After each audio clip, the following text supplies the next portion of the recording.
Bonjour à tous, j'espère que vous allez bien. On se retrouve pour parler du trail Husqvarna Norden 900 Expédition 2025. Une évolution par rapport à la version d'il y a un an et demi. On est toujours sur le bicylindre de KTM, donc 889 cm3 pour 105 chevaux et 100 Nm de couple, 214,5 kg à sec avec un réservoir de 19 litres.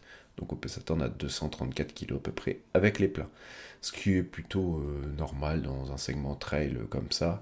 Et c'est pas si lourd que ça, ni si léger, on est dans la moyenne de ce genre de véhicule. L'évolution, la dernière date d'il y a un an et demi, là il y a quelques petites évolutions en plus, mais c'est vrai que les Husqvarna, outre la technologie et tout ça, ils ont vraiment quelque chose de très spécifique, de très visuel, et c'est des motos que je trouve vraiment excessivement jolies. La ligne d'échappement est revue pour Euro 5, bon ça rien de foufou, c'est pas moche, c'est pas beau, voilà, rien d'exceptionnel. Un système anti-patinage qui évolue lui aussi sur 10 niveaux de réglage pour gérer l'intervention du MTC.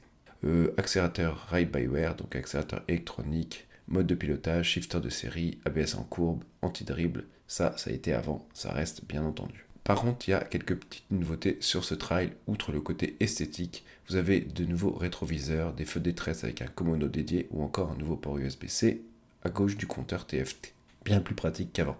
Et un écran 5 pouces de plutôt belle effigie, c'est sûr. Et une connectivité avec l'application Ride Husqvarna Motorcycle. Et vous avez avec cette application le GPS en fonction de turn by turn. En gros, 150 mètres à droite, etc. etc. C'est pas un vrai GPS, mais ça donne des indications, c'est bien pratique, ça évite d'avoir son téléphone ou autre en plus sur la moto.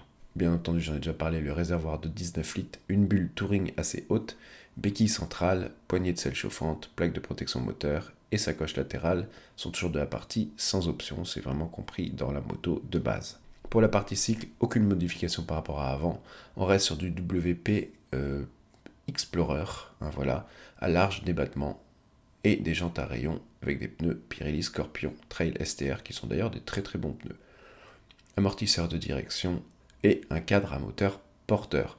Ça c'est très spécifique, c'est pas toutes les marques qui le font.